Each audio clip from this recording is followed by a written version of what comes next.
Hey guys, it's Kayla back again with more Red Knot, and today we are reading R.L. Stine Goosebumps, How I Got My Shrunken Head. And, yeah, it's an okay cover. Basically, it's like a kid's room, I guess, even though he's got like a university, like generic university banner there on his wall for some reason.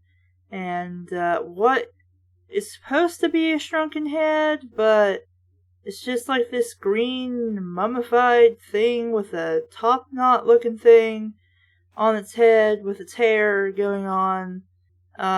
Just a green head sitting on this guy's desk, and the little caption says "Heads up," and for some reason has a generic monster truck painting on the wall. I'm not really sure what's with this weird, like 3 bird's eye view kind of 3D, not 3D, but 3-point perspective is what I was trying to get to. Bird's eye view going on here. I'm not really sure why we have that, but we do. So, to the back. 2 heads are better than 1. What has 2 eyes, a mouth, and wrinkly green skin? Mark's shrunken head. It's a present from his Aunt Benya. Because you would just have eccentric aunts like that who would give you weird-ass shit that your parents would be okay with. A gift from the jungle island of Baladora. Mark can't wait to show the kids at school his shrunken head. It's so ugly, so gross, so awesome. But late one night, the head starts to glow, because it's no ordinary head. It gives Mark a strange power, a magical power, a dangerous power. Reader beware, you're in for a scare. Goosebumps. Also available from R.L. Stine, Night of the Living Dummy 2. And if you tuned in last week, you heard Night of the Living Dummy 2. Night of the Living Dummy 3. So let's begin. I can find chapter 1. It shouldn't be too hard. It's 2 pages in. 3 pages, actually. Have you ever played Jungle King?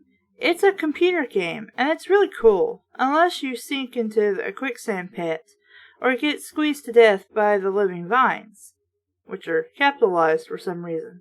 You've got to be fast to swing from vine to vine without letting them curl around your body, and to grab the shrunken heads that are hidden under trees and bushes. If you collect 10 shrunken heads, you get an extra life. You need a lot of extra lives in this game. It's not for beginners. So it's one of those hardcore, like, impossible to play games. Yeah. My friends Eric and Joel play Jungle King with me. They are 12, like me. My sister Jessica is 8. She hangs around, but we don't let her play because we're assholes.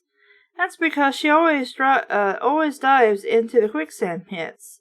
She likes the thwack, thwack, thwack sound it makes when your body is being sucked under. Jessica just doesn't get it. Because she's a girl. Mark, why can't we play a different game? Joel asked me. I knew why he wanted to quit. He had just been trampled by a red rhino, the meanest kind. Joel, Eric, and I were up in my room during our winter break from school, huddled around my computer. Jessica was on the window seat, reading a book.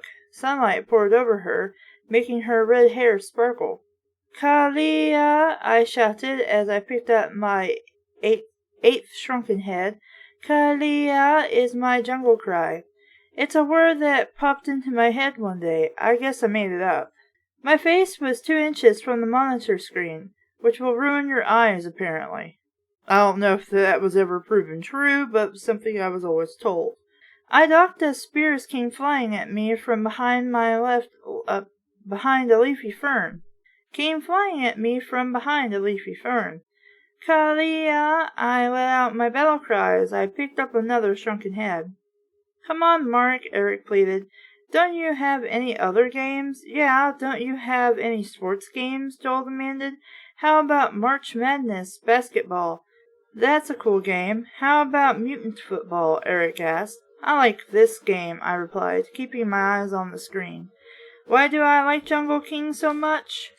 I think it's because I love swinging from vine to vine across the sky. You see, I'm a little chubby. Actually, I'm short and chubby. I'm built sort of like the red rhinos. And so I guess I like being able to swing so lightly, to fly above the ground like a bird. Also, it's an awesome game. Joel and Eric don't like it because I always win.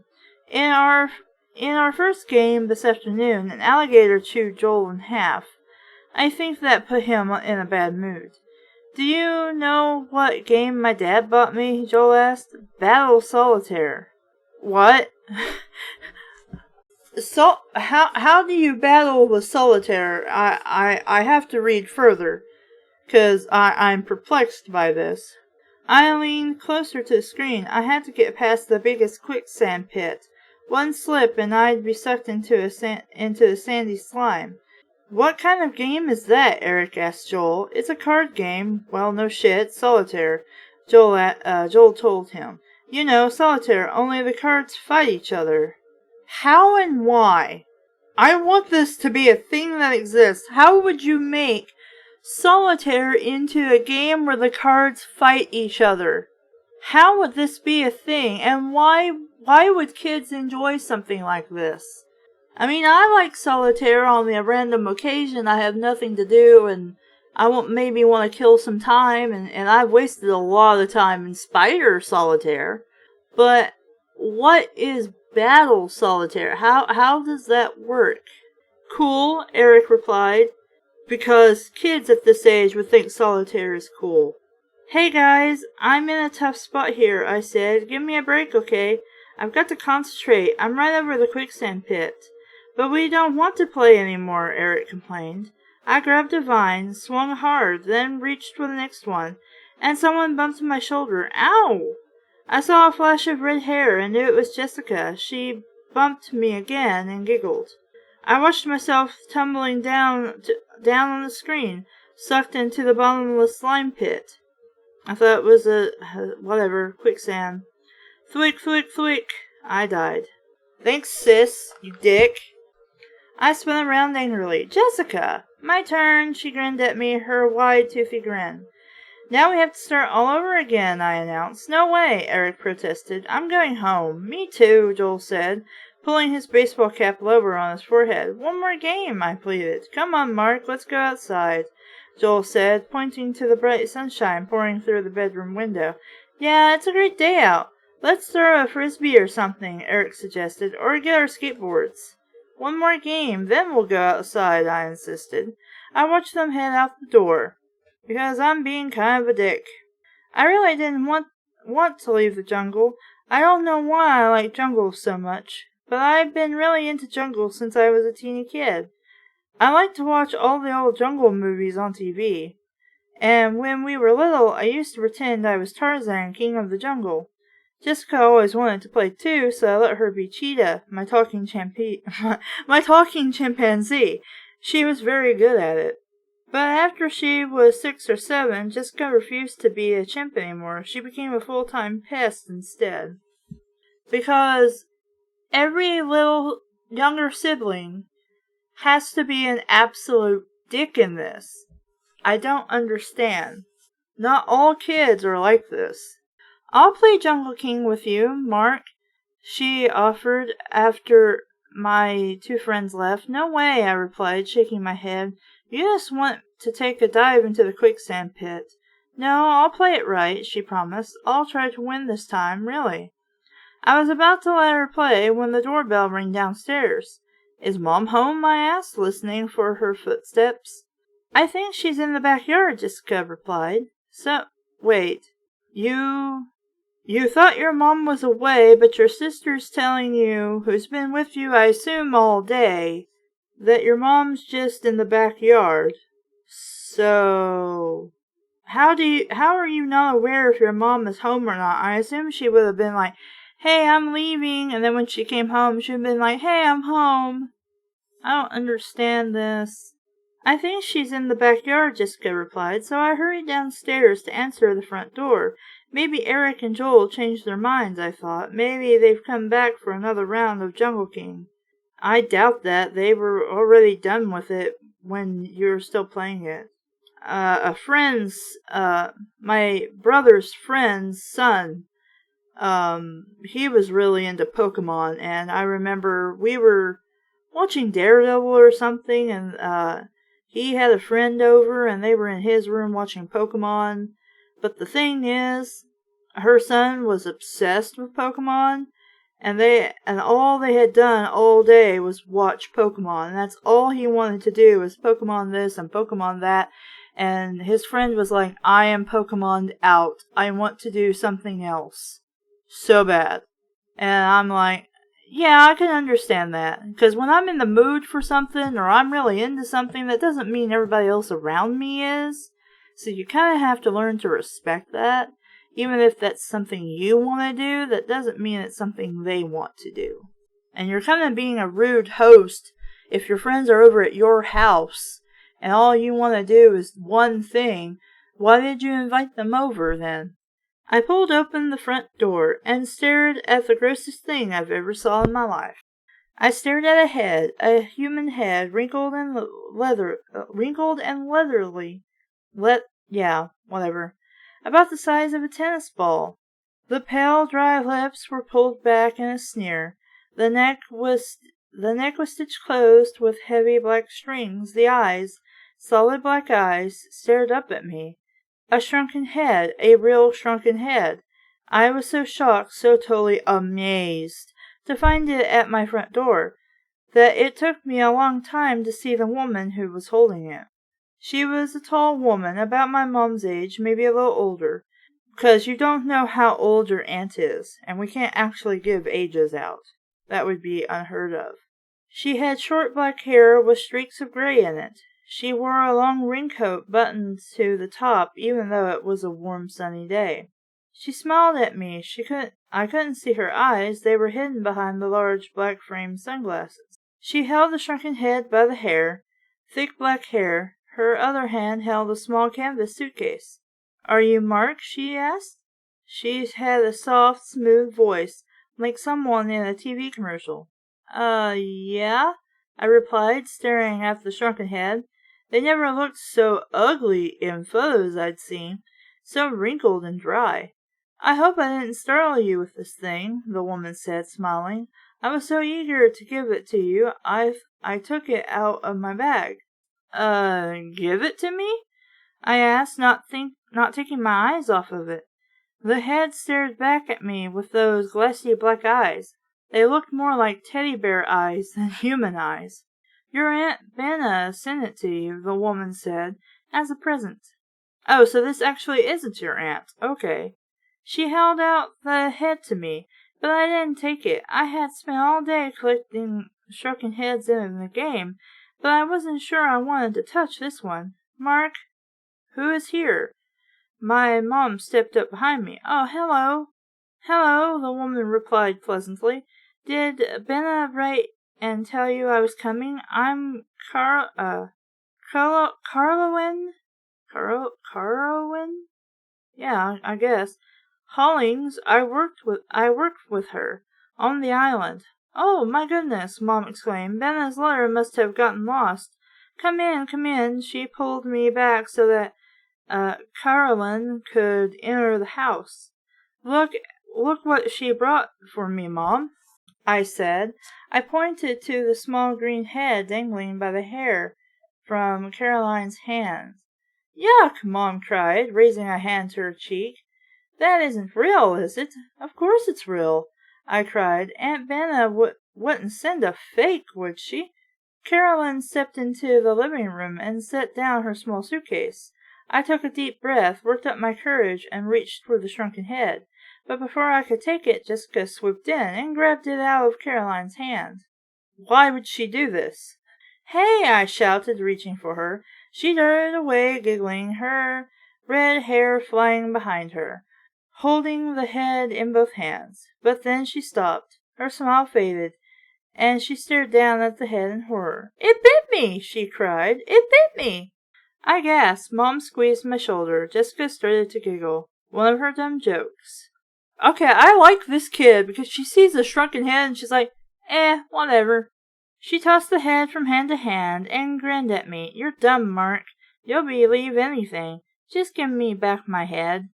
Ways that can be taken out of context or implied in different ways.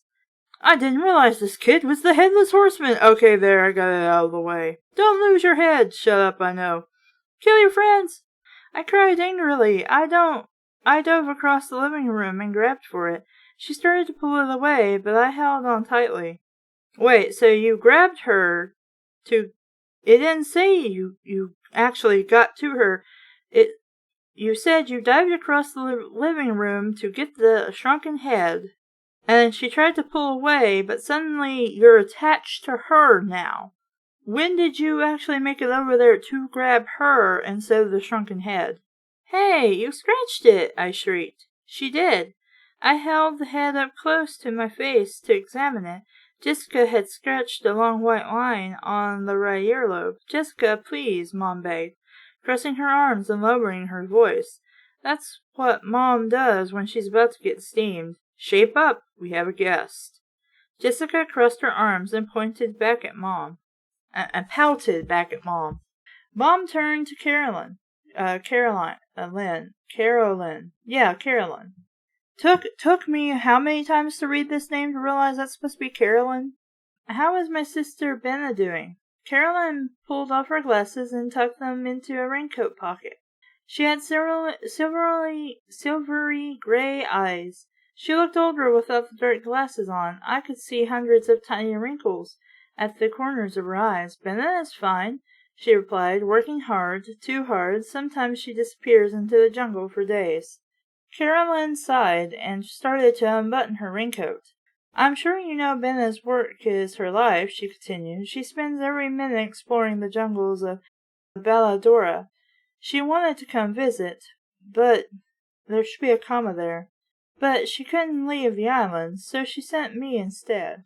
Well, it's very nice to meet you, Carolyn, Mom said warmly. I'm sorry we didn't know you were coming, but any friend of Benna's is more than welcome.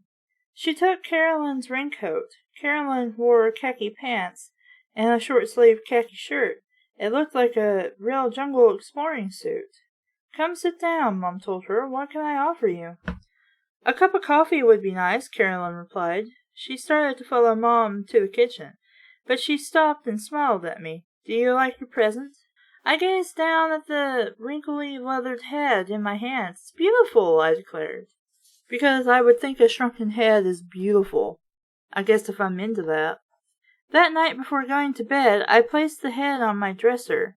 I brushed its thick black hair straight back. The forehead was dark green and wrinkled like a prune. Could you? I don't think that's good to do. I don't think you're supposed to brush their hair. I don't know anything about actual shrunken heads, so yeah. The glassy black eyes stared straight ahead. Carolyn had told me that the head was over 100 years old, so you really shouldn't be brushing the hair then, I guess. I leaned against the dresser and stared at it. It was so hard to believe that it had once belonged to a real person. Yuck. I know I'd be so creeped out by having something like that in my house or even touching it. I'd be like, nope, done with that, done, absolutely done. How had the guy lost his head, I wondered, and who decided to shrink it, and who kept it after it was shrunk? I wished Aunt Benna were here. She would explain everything to me. Because she would somehow know this, instead of just telling you stories she heard about it, maybe? Carolyn was sleeping in the guest room down the hall. We had sat in the living room talking about Aunt Benna all night. Carolyn described the work Aunt Benna was doing on the jungle island, and the amazing things she was finding there on Balladora. My Aunt Benna is a pretty famous scientist, because she has to be. She has been on Balladona for 10 years.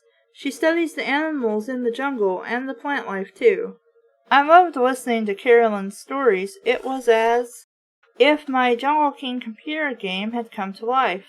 Jessica kept wanting to play with my shrunken head, but I wouldn't let her. She had already put a scratch on its ear. It's not a toy, it's a human head, I told my sister. I'll trade you 2 of my koosh balls for it, Jessica offered. Was she crazy? Well, she doesn't understand, depends on how young she is. Why would I trade a valuable treasure like this for 2 koosh balls? And what the fuck is a koosh ball? Sometimes I worried about Jessica. If she's a kid, she probably doesn't understand the value of something like that, nor its importance to you, other than you like it and you think it's important. At 10 o'clock, Mom sent me up to my room. Carolyn and I have some things to talk about, she announced. I said good night and made my way upstairs. I placed the shrunken head on my dresser and changed into my pajamas. The dark eyes in the head appeared to flash for a second when I turned off the lights. I climbed into bed and pulled up the covers. Silvery moonlight, we have this fascination with silvery things, washed into the room from the bedroom window. In the bright moonlight, I could see the head clearly, staring at me from the dresser top, bathed in the shadows. What a horrible sneer on its face, I thought with a shiver.